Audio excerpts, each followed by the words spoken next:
being taken in a fault is when you've sinned and that sin continues in your life. And listen, others can see it. It's so relevant in your life, others can see it. And so he said, brethren, if a man or woman be overtaken in a fault, ye which are spiritual, restore such a one in the spirit of meekness, considering thyself, lest thou also be tempted. You know what? That doesn't mean jump into a sinking boat with them. Amen? It means throw them the life preserver. Right?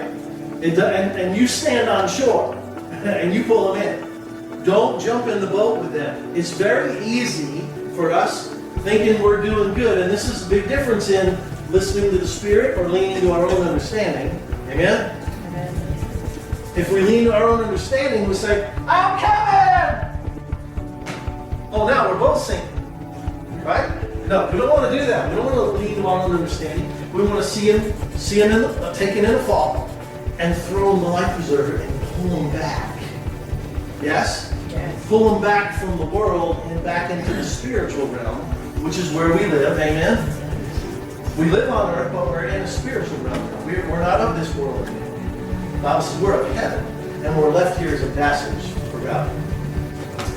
So he says, help them back, restore them.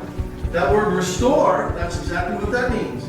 Restore such a one in the spirit of meekness, considering thyself, lest thou also be tempted. Now look at verse 2. Bear ye one another's burdens, and so fulfill the law of Christ. You say, well, why should I do that? Well, because God told you to do it.